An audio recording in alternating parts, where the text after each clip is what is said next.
നമസ്കാരം. 2025 ല് പൂയ നക്ഷത്രക്കാരുടെ ആ ഒരു വർഷക്കാലത്തെ സമ്പൂർണ്ണ ജ്യോതിഷ ഫലങ്ങളാണ് ഞാനിവിടെ പ്രവചിപ്പിക്കുന്നത്. സന്താന ഭാഗ്യം ഇല്ലാതെ വിഷമിക്കുന്ന ദമ്പതിമാർക്ക് സന്താനം ലഭിക്കാൻ ഈ വർഷം സാധ്യതയുണ്ട്.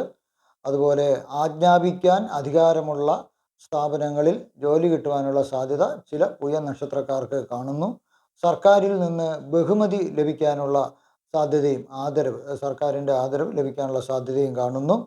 പുതിയ സുഹൃത്ത് ബന്ധങ്ങൾ ലഭിക്കാം. അതുവഴി ധാരാളം നല്ല കാര്യങ്ങൾ ചെയ്യാനായിട്ട് സാധിക്കും. അതുപോലെ തന്നെ വിവാഹം നടക്കാത്തവർക്ക്, വിവാഹം കഴിക്കാൻ ആഗ്രഹിക്കുന്നവർക്ക് വിവാഹം നടക്കാനുള്ള സാധ്യതയും കാണുന്നു. സുഗന്ധ വ്യഞ്ജന കർഷകർക്ക് അല്ലെങ്കിൽ അവരുടേതായിട്ടുള്ള മൊത്ത വ്യാപാരികൾക്കോ ചില്ലറ വ്യാപാരികൾക്കോ ഈ സുഗന്ധവ്യഞ്ജനത്തിൻ്റെ വ്യാപാരം വഴി ധാരാളം പൈസ ലഭിക്കുന്നതിനുള്ള സാധ്യത കാണുന്നു.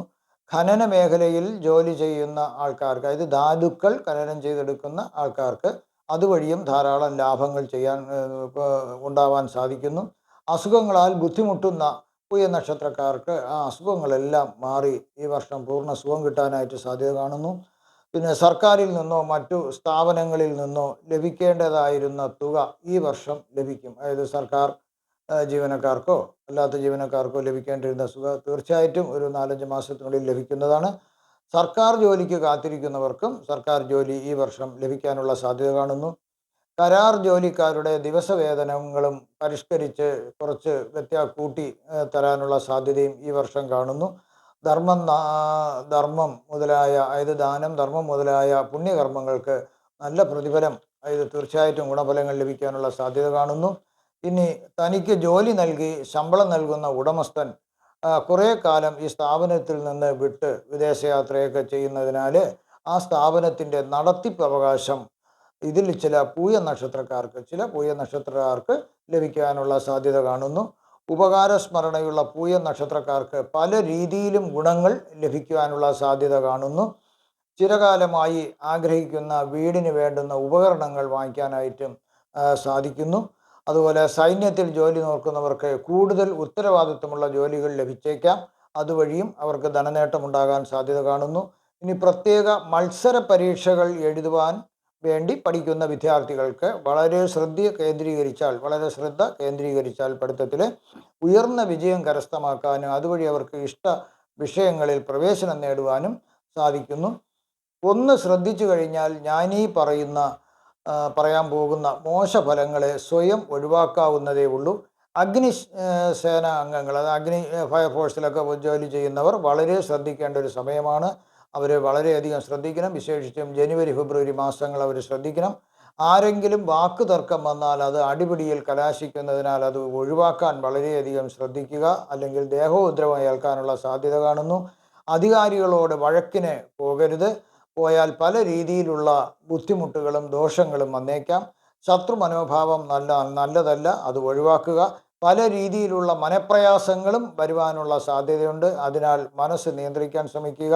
ധാരാളം പാഴ്ചലുകൾ വരാം, അതും നിയന്ത്രിക്കാം.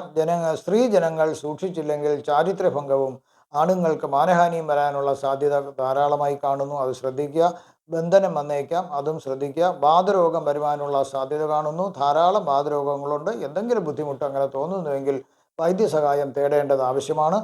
യാത്രകൾ നടത്തുമ്പോൾ തസ്കരന്മാർ വിലപ്പെട്ട വസ്തുവകകളെല്ലാം മോഷ്ടിച്ചുകൊണ്ട് പോകാനുള്ള സാധ്യത കാണുന്നു. അതും വളരെയധികം ശ്രദ്ധിക്കുക. അകാരണമായ ഭയങ്ങൾ ഉണ്ടായാൽ ഒരു ഡോക്ടറെ കാണുക. ആപത്തുകൾ വരാതെ ശ്രദ്ധിച്ചാൽ ഗുണഫലങ്ങൾ അനുഭവിക്കേണ്ട യോഗം ധാരാളമായി പൂയ നക്ഷത്രക്കാർക്ക് കാണുന്നു. പൂയ നക്ഷത്രത്തിലെ മൃഗമായ ആടിനെ ഉപദ്രവിക്കരുത്. അതിനെ പരിപാലിക്കുക. പക്ഷിയായ ചെമ്പോത്ത്, ഉപ്പൻ, ചകോരം എന്ന് പറയുന്ന ആ പക്ഷിയെ ഉപദ്രവിക്കരുത്. വൃക്ഷമായ അരയാലിനെ പ്രദക്ഷിണം വയ്ക്കുക. അതിനെ പ്രദക്ഷിണം വെച്ച്, അതായത് ഇടത്തു നിന്ന് വലത്തോട്ട് അതിനെ പ്രദക്ഷിണം വയ്ക്കുക. അത് 3 മഹാദേവന്മാരും കുടിയിരിക്കുന്നതിൽ വളരെ ഗുണങ്ങൾ ലഭിക്കുന്നു. ഇഷ്ടദൈവമായ മഹാവിഷ്ണുവിനെ ആരാധിക്കുക. വിഷ്ണു സഹസ്രനാമങ്ങൾ ജപിക്കുക.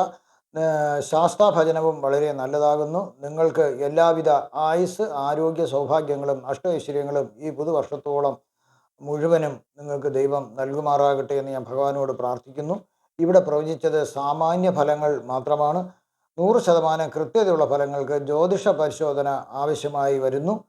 അതുപോലെ നിങ്ങൾക്കുള്ള ജ്യോതിഷപരമായ എല്ലാ സംശയങ്ങൾക്കും ജാതകപരമായിട്ടുള്ള സംശയങ്ങളോ അല്ലെങ്കിൽ പിന്നെ പൂജാപരമായിട്ടുള്ള സംശയങ്ങളോ രത്നധാരണത്തിനോ രുദ്രാക്ഷധാരണത്തിനോ ഉള്ള സംശയങ്ങൾക്കോ വാസ്തുപരമായിട്ടുള്ള സംശയങ്ങളോ മാറുന്നതിന് നിങ്ങൾ എൻ്റെ ഫോൺ നമ്പറിലോ വാട്സപ്പിലോ ഞാനുമായിട്ട് ബന്ധപ്പെടുക.